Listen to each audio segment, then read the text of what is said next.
نور قرآن بر انسان راهنمایی می کند، آیه هایش بزم دل را جان فزایی. به یقین که قرآن شفا بخش دلها از بیماری های روحی و جسمی بوده و نعمت هست بی بدیل که در هیچ عصری انسان از آن بی نیاز نبوده و نمی باشد. هر فرد برای شناخت مفاهیم قرآن و رهنمون شدن به آن نیاز دارد. هر کسی که خود را بی نیاز از این مشعل فروزان بداند، بیگمان از کامیابی و خوشبختی دارین محروم گردیده است. بشیر است و نذیر از جانب رب رحیم، هر دلی خواهد صفا حاصل کند از نور حق، او بگرداند. تفسیر قرآن کریم در برنامه فهم قرآن با مولوی صلاح الدین عمر. شافع فردای تو آیه هایش می تراند. این برنامه را روزهای شنبه، دوشنبه و چهارشنبه ساعت 6:30 صبح و تکرار آن را روزهای یکشنبه، سه‌شنبه و پنجشنبه ساعت 7:30 شب از رادیو حریت روی امواج 88.5 FM شنونده باشید. دشت خشک جهل و ظلمت از صفایش گل شد. إن الحمد لله نحمده ونستعينه ونستغفره ونعوذ بالله من شرور أنفسنا ومن سيئات أعمالنا، من يهده الله فلا مضل له ومن يضلله فلا هادي له، ونشهد أن لا إله إلا الله وحده لا شريك له، ونشهد أن محمدا عبده ورسوله. أما بعد، أعوذ بالله من الشيطان الرجيم. بسم الله الرحمن الرحيم. وإذا لقوا الذين آمنوا قالوا آمنا وإذا خلوا إلى شياطينهم قالوا إنا معكم إنما نحن مستهزئون الله يستهزئ بهم ويمدهم في طغيانهم يعمهون أولئك الذين اشتروا الضلالة بالهدى فما ربحت تجارتهم وما كانوا مهتدين. صدق الله العظيم. ما قبلا بحث کردیم که منافقان از جمله یک سلسله صفاتهای خصوص خود را دارند که الله متعال در این آیت خطورت اونها را، دشمنی اونها را با مسلمان ها و همچنان در مورد شناسایی اونها به مسلمان ها چندین آیت مختلف را در اوایل کلامش الله متعال روان کرده که مفهوم بزرگش با ما همی است که این مردم و بالاخره در اینجا ایده از یکی از صفات بزرگ و خاصیت مخصوص به خودشان را الله متعال بیان میکنه. میگه اینا بر علاوه‌ای که خود را به اصطلاح نجات دهنده بشریت عنوان میکنن، بر علاوه‌ای که دروغ پراگنی و دروغگویی میکنن، بر علاوه‌ای که ظاهر و باطن اینها متفاوت هست، بر علاوه این که اینها مسلمانان را با القاب مختلف صدا میکنن و بدید مفسد و همچنان بدید سبک و همچنان بدید خردنگری اینها را میبینن و همیشه در توهین و استهزاء و مسخره اینها کار میکنن. بر علاوه اینا خاصیت دیگه بزرگی که دارن این توطئه چینی در برابر مسلمان ها هست. یعنی همیشه مجلس اینها با مجالس کفار یکی هست و مشوره های برای شکست مسلمان ها را از طرف همین منافقین در مجالس کفار داده میشه تا اینکه اینها با نظریات اینها و با آشنایی از ماحول و فضای داخلی که مسلمان ها در او زندگی میکنن و این منافقا هم در او زندگی میکنن و به عنوان مسلمان خود را بازتاب دادن استفاده بکنن و تلاش بکنن. و الله متعال میگه و اذا لقوا الذين آمنوا قالوا آمنا، وقتی که با کسایی که مسلمان هستند و مؤمن هستند با اینها روبرو شوی منافقا میگه قالوا آمنا، میگن ما ایمان آوردیم. قبلا هم گفتن که انؤمنو، قبلا هم بیان کرد الله متعال در موردی که اینها اظهار ایمان میکنن، گفتن و من الناس من یقول آمنا بالله و بالیوم الاخر و ما هم بمؤمنین. بیانی مانند امو قبلا که گفتن ما ایمان آوردیم، فعلا هم وقتی با مسلمان ها روبرو می شوند به خاطر اخذ امتیاز ایمان، اخذ قدرت ایمان، قدرتی که به اصطلاح حاکم است در منطقه و همچنان ترس از مسلمان ها، اینا همیشه میگن که آمنا ایمان آوردیم. ولی اصل مسئله است که پنهان است. یعنی در اینجا چیزی که برای ما خیلی مهم است و چیز دیگه نشان میده که خاصیت مسلمان و مؤمن و خاصیت هر او کسی که به پروردگار باورمند است ای باشه که خلا و به اصطلاح ظاهرش هر دویش یکی باشه، نه مانند منافقین که در خلا مثلا اینها کفر میکردن و با کفار هم دست میشن و در ظاهر با مسلمان ها هم دست بودن. بنان وجود یکسان بودن و وجود به اصطلاح آن چیزی که در ضمیر است در زبان باشه و در ظاهر باشه و آن چیزی در ظاهر است در خلا باشه، این از جمله خصوصیات به اصطلاح نیک و شایسته هست. حتی اگر مثلا نسبت به نفاق البته که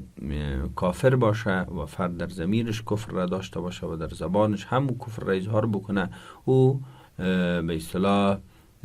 از لحاظ انسانی از لحاظ ارزشمندتر از منافقی است که همیشه در صدد دوتیه چینی هست. به هر حال و بنان این منافق ها از روبرو شدن با مسلمان ها می هراسیدن و وقتی که روبرو می شدن با مسلمان ها با زود کده ایمان خود را اظهار می کردن و بیان می کردن که ما در صف شماستیم و منظور اینهایی بود که از اذیت آزار خود خلاص بکنن و همچنان از پشت سر وسیله شکنجه مسلمان ها را فراهم بکنن. برن اینی تو افراد وقتی که پیش بزرگای خود می رفتن که همان کفار هستن و دشمنان اسلام هستن و غالبا در مدینه کسایی که از این منافقین بیشترین استفاده می کردن او امون به اصطلاح یهودا بودن که همیشه از نظریات منافقین از خود منافقین استفاده از امیر می کردن به خاطر از بین بردن و از هم پاشیدن صف اسلامی و مانند امو هم منافقا یهود را پناهگاه و پشتبان خود به حساب می آوردن و به خاطر همین از زبان منافقان حکایت میشه، میگین معکم انما نحن مستهزئون، ما همراه شما هستیم و ما اونها را مسخره میکنیم. و همچنان در این آیت چیزی که خیلی جالب است و واقعیت امروزی هست که میبینیم عده زیاد از مسلمان ها را و حتی عده زیاد از سردمداران مسلمان ها را که اینها به اصطلاح مانند منافقین اتکا و تکیهگاه اینها کشورهای غربی شده، قدرت‌های کفری هست و با او متکی شده و بر علاوه همچنان به خاطر از بین بردن اسلام و به خاطر از بین بردن احکام اسلامی و به خاطر به اصطلاح بالاخره کاملا از هم پاشیدن و بر هم پاشیدن شوکت اسلام و مسلمان ها میبینیم که اینمی کفار دسیسه سازی ها را و توطئه چینی ها را هم از نظریات همی بزرگوارایی که خود را به نام مسلمان میدانند و در جامعه های اسلامی هستند از همی استفاده میکنند. یعنی این قسمت مشترکی است که تاریخ تحول به اصطلاح با مرور زمان تاریخ تکرار میشه. اونجا منافقان با یهود دست داده بودن و یهودی ها هم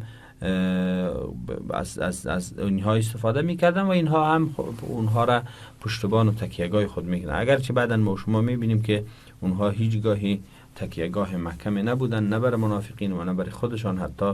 برحال بعدش منظور میان برای یهودها یا برای کسایی که از این سردمدارای ناست اینا توجیه میکنن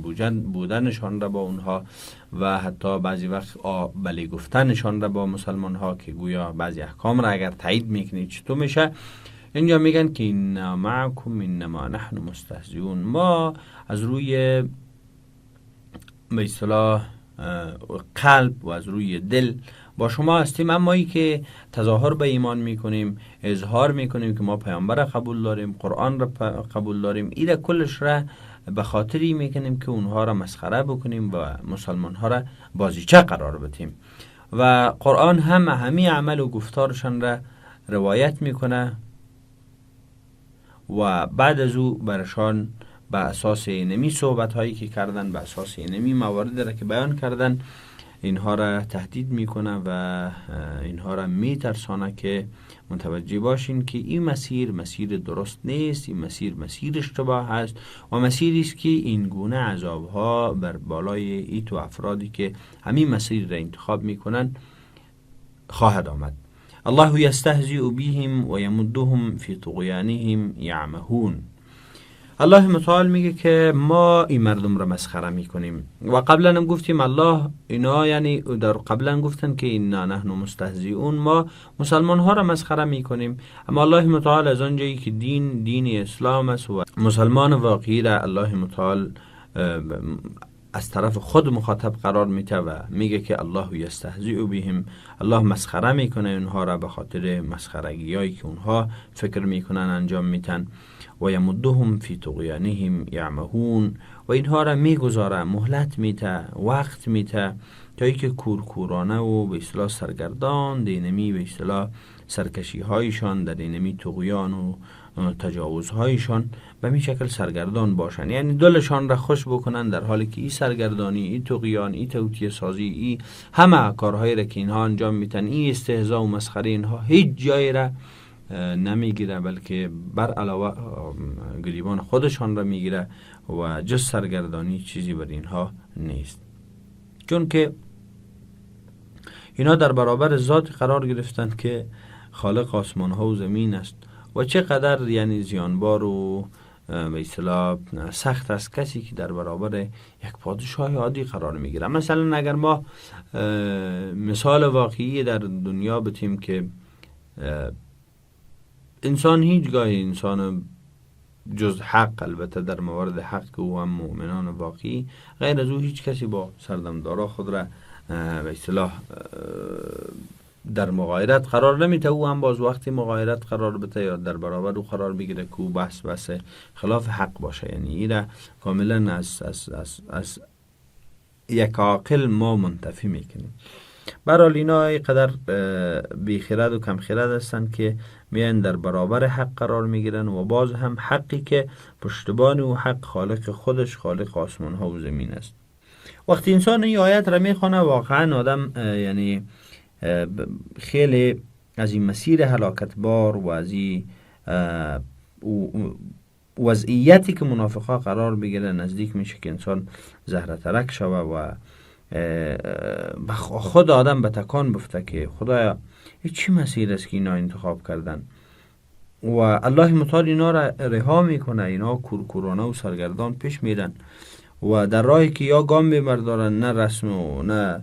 به اصطلاح علامه ترافیکی است، نه هم علامه است که اینها را به مسیر هدایت بده، نه هم نشانی است، نه هم پایانش معلوم است و بر سر ایتو مردم چی خواهد آمد. بنان مسلمان ها این را باید ما و شما بدانیم که در جنگ با دشمنان ما تنها نیستیم، بلکه همیشه پروردگار با ما هست. اما شرطش است که ما بر مسیری که الله متعال و قرآن کریم بیان کرده و بر مسیر مسلمان و اسلام پیش بریم. بنان ما تنها نیستیم، بلکه الله متعال ما را چنان حمایت و سرپرستی میکنه که به اصطلاح ما هیچگاه مغلوب قرار نگیریم و همچنان در برابر ما هر دشمنی که قرار میگیره این سرانجام و یک سرانجام ترساور است، یک سرانجام زشت است، یک سرانجامی است که بالاخره اینها به یک لجنزار و به یک گودال خطرناکی خواند افتید. ولی ای که اینها را الله متعال مهلت و مدد میته، چنانچه الله متعال همیشه کفار و غیر مسلمان ها را، حتی مسلمان ها را هم مهلت میته تا ای که اینها بالاخره به خود بیاین و متوجه شوند و دوباره به سوی پروردگار و خالق و خود باز بگردن. چنانچه قولی است که میگن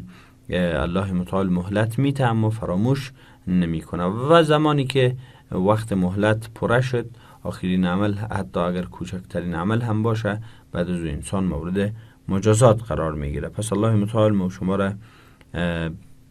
توفیق بده و الله متعال ما را کامیابی نصیب ما بگردانه. بران اینی سخنی است که حقیقت حالی ایشان را به تصویر کشید و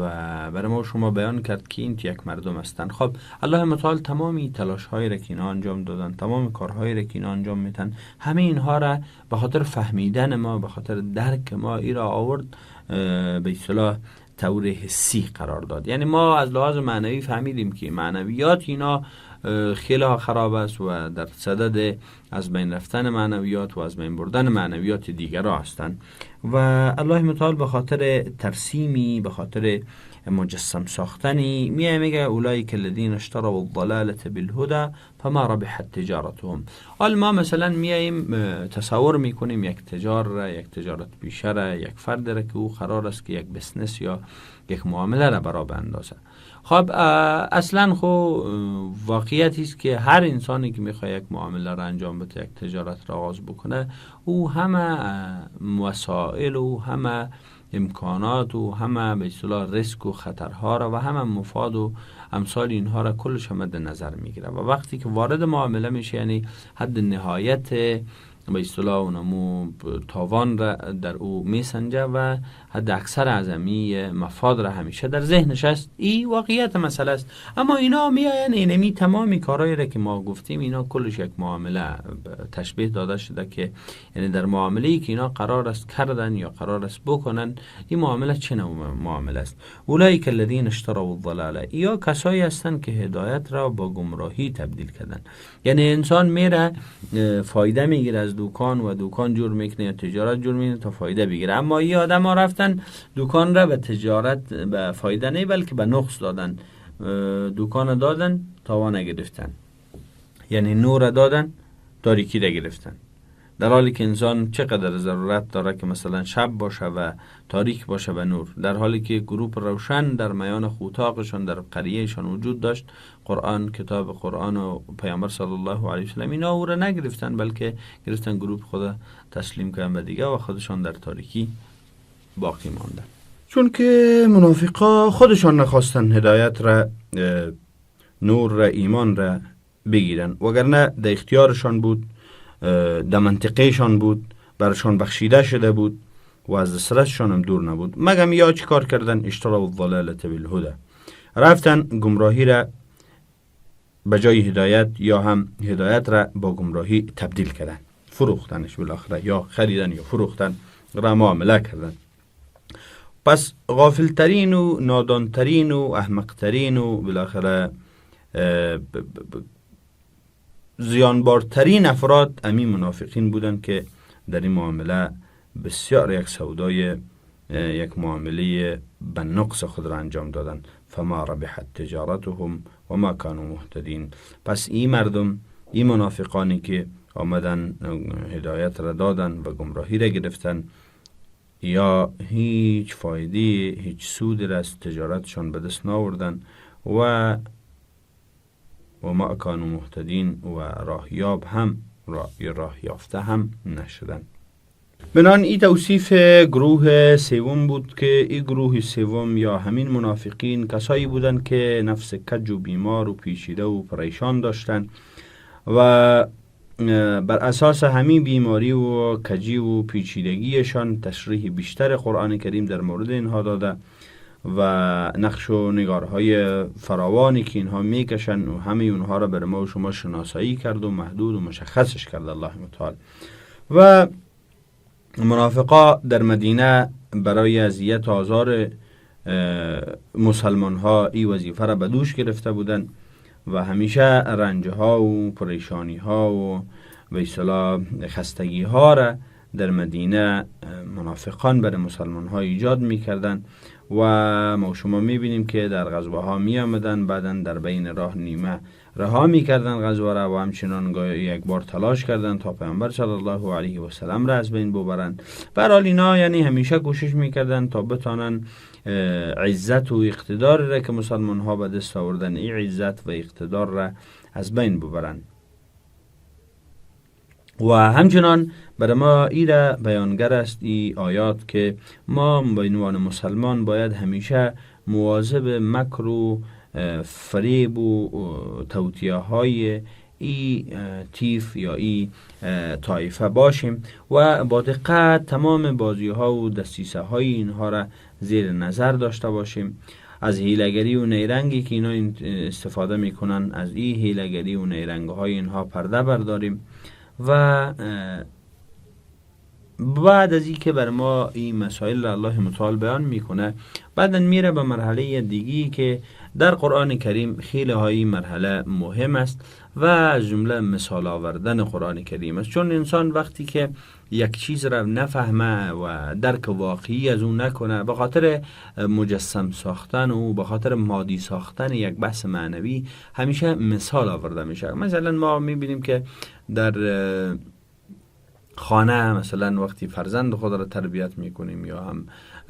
بحثی را میخوایم برای شاگرد خود بفهمانیم، در هر حالت ما یک مثال میاریم تا ای که واقعیت ذهنی که در ذهنی است به واقعیت عینی تبدیل شود. مثلا در ذهنش یک سلسله مقدمه ها ایجاد شده که تبدیل به مقدمه عینی شود و مانند واقعیت امروز مثلا او درکش بکنه. با خاطر این الله متعال بندگان خودش را بهتر از همه کس میشناسه و آورده الله متعال مثال های زیاد را بیان کرده در قرآن کریم که الله متعال میگه تلک الامثال نضربها للناس، و این مثال هایی است که الله متعال در قرآن کریم بر ما و شما بیان کرده. و این مثال ها را الله برای عقلا و علما بیان کرده تا اینکه عقلا و علما با واقعی سازی و واقعی شدن داستان ها تمام داستان را عینی بکنن و برای مسلمان ها هم درس بزرگی باشه این مثال ها. بنابراین یک مثال مایی است و یک مثال ناری هست که بیانگر حالت درونی و حالت اعتقادی منافقا و حالت نفسی منافقا است. مثلا در اینجا میبینیم که الله متعال بر ما و شما در مورد اینها شرح میدهد. الله متعال میفرماید مثلهم كمثل الذي استوقد نارا فلما ضاءت ما حوله ذهب الله بنورهم وتركهم في ظلمات لا يبصرون صم بكم عمي فهم لا يرجعون. یکی از این گروه ها کسایی است که به اصطلاح در یک تاریکی در تاریکی قرار داره و بالاخره یک آتشی را به اصطلاح در داده و تا اطرافش روشن شود، و گروه دیگرش هم کسایی هستند که او کصیب من السما، یا هم مانند کسایی که از آسمان باران بباره و در او تاریکی باشه و رعد و برق باشه، گوشهای خود را هم در دستهای خود را هم در گوشهایشان فرا میکنن از ترس مرگ و لا محاطه کننده و احاطه کننده کافرین است. اما چیزی که خیلی هم مهم است که منافقا در اولین وقتی که پیام الهی آمد مانند کفار از هدایت رویگردان نشدند و گوشهای خود را هم از شنیدن قرآن و احکام الهی به اصطلاح منع نکردند و یعنی غافل نبودند، غفلت را پیشه نکردند و همچنان چشمها و گوشها و دلهایشان را هم همچنان از مثلی که مثلا الله متعال گفت ختم الله علی قلوبهم و علی سمعهم، این گونه اینا نبودن، یعنی پرده قلب و چشم و همه چیزشان بار بود، بلکه یا خوب فهمیدن و درکم کردن، ولی با وجود و آمدن کوری را بر هدایت ترجیح دادن. بعد از اینکه حق را یافتن، حق را آشنا شدن، بعد از اینی دل خود به نابینایی زدن و راهنمودهای الله متعال را ترک گفتن. آتش را که الله متعال در اینجا بیان کرد با رنج بسیار زیاد یعنی برافروختن، روشنش کردن، اما وقتی که این شعله در گرفت و آتش نور روشنی شد، بعد از او فایده نبردن. ذهب الله بنورهم و ترکهم فی ظلمات. الله نور از اینا برد. خب آله شما تصور بکنین یک فردی را که در یک جنگل است و در جنگل در یک مغاره هست و در مغاره هم نشسته و چهار طرفش از حیوانات و از شمال و از باد و از حشرات و از همه چیز، هر طرف تهدید متوجه است و ای با تمام توان و تلاش میآید بسیار با زحمت و با تکلیف اندک نور را، روشنی را به اصطلاح چه میکنه، روشن میکنه تا ای که توسط همین نور از یک سو متوجه حرکات حیوانات باشه، از یک سو اطراف خود را ببینه، از یک سو به اصطلاح خود را گرم بکنه. یعنی تمام مزایایی که در یک جنگل لازم است با همی آتش استفاده میکنه. در این حالت در این حالتی که نور بر یا روشن میشه، بجایی که بیا ای از این موارد استفاده کنه، ای دیگه هیچ به نور اکتفا نمیکنه، بلکه در قصه نورم نمیشه. و بنان الله متعال میگه که ذهب الله بنورهم و ترکهم فی ظلمات. یعنی وقتی اینا از نور استفاده نکردن، در این حالت بود که گوش اینا هم چیزی را نمیشنوه، در جنگل قرار دارن، چشمشان هم چیزی را نمیبینه، یعنی تحرکات را نمیبینه، و شنواییشان هم از دست دادن، بینایی خود را هم از دست دادن، تعقل خود را هم از دست دادن. ببینین در این تو یک حالت شما تصور بکنین که یک نفر در یک وضعیت قرار داره که از هر طرف به اصطلاح تهدید و خطر است، و از طرف دیگه نور هم نیست، تاریکی به وجود آمد، خودش تاریکی را انتخاب کرد، گوشهایی هم نمیشنوه که چی وقت چی زمانی بر بالای به اصطلاح جانورا و بالاخره خزندگان و مار و امثال اینها حمله میکنه، و پیش رویش هم نمیبینه که چه وقت بالای بر سری مثلا چوبی یا بادی خش و خاشاکی را بر چشم و بر روی میاره. یعنی یک حالت بسیار سردرگم، حیران و که سرگردان که الله متعال ای را بر ما و شما بیان میکنه. و ای که به اصطلاح اینا شنوایی خود را از دست دادن، بینایی خود را از دست دادن، البته منظور از بینایی معنوی است، همه یا به خاطری بود که اینا به روشنایی که به مشکل برافروخته بود و این روشنایی به اصطلاح پشت کردن. این یک نوع مثالش است که در اول نور بود اما اینا خودشان این را انتخاب کردن. بعدش در مورد مثال دیگر میایه که حالت دیگی از اینها را بیان میکنه، انشاءالله این را بعداً صحبت میکنیم. و شما را به الله پاک العزال می سپارم. الله متعال بر ما و شما هدایت نور را نصیب بکنه و همیشه ما را از نور خودش مستفید بگردانه. السلام علیکم و رحمت الله و برکاته. نور قرآن بر انسان راهنمایی میکند، آیه هایش بزم دل را جان فزایی. به یقین که قرآن شفا بخش دلها از بیماری های روحی و جسمی بوده و نعمت هست بی بدیل که در هیچ عصری انسان از آن بی نیاز نبوده و نمی باشد. هر فرد برای شناخت مفاهیم قرآن و رهنمون شدن به آن نیاز دارد. هر کس که خود را بی نیاز از این مشعل فروزان بداند، بیگمان از کامیابی و خوشبختی دارین محروم گردیده است. بشیر است و نذیر از جانب رب رحیم، هر دلی خواهد صفا حاصل کند از نور حق، او بگرداند. تفسیر قرآن کریم در برنامه فهم قرآن با مولوی صلاح الدین عمر. شافع فردای تو آیه هایش می‌تراند. این برنامه را روزهای شنبه، دوشنبه و چهارشنبه ساعت 6:30 صبح و تکرار آن را روزهای یکشنبه، سه‌شنبه و پنجشنبه ساعت 7:30 شب از رادیو حریت روی امواج 88.5 FM شنونده باشید. دشت خشک جهل و ظلمت از صفایش گل شده.